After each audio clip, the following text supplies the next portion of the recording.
আপোনালোকক শুভেচ্ছা জনাব।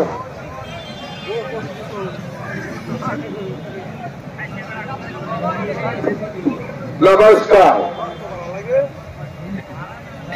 মই আজি এই পবিত্ৰ ঈদগাহত আপোনালোকৰ লগত এই সমূহীয়া প্ৰাৰ্থনা আহি উপস্থিত হৈছো। এই মৈৰাবাৰী গাৰেহাৰা মছজিদৰ শ্ৰদ্ধেয় ইমাম, এই শ্বাহী ঈদগাহৰ শ্ৰদ্ধেয় ইমাম আৰু আপোনালোক সকলো শ্ৰদ্ধালু ব্যক্তিসকল,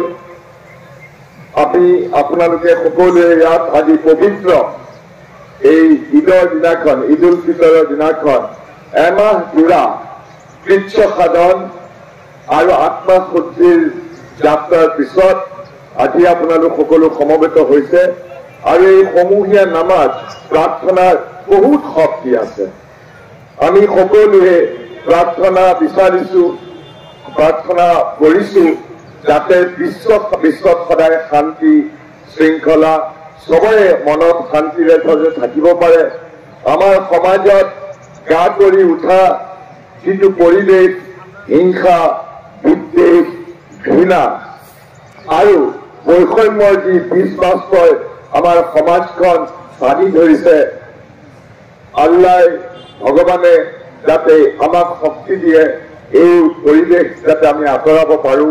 মই প্ৰদ্যুৎ বৰদলৈ আজি আপোনালোকৰ মাজত আহি উপস্থিত থাকিব পৰাৰ কাৰণে মই নিজকে সৌভাগ্যৱান বুলি ভাবিছো।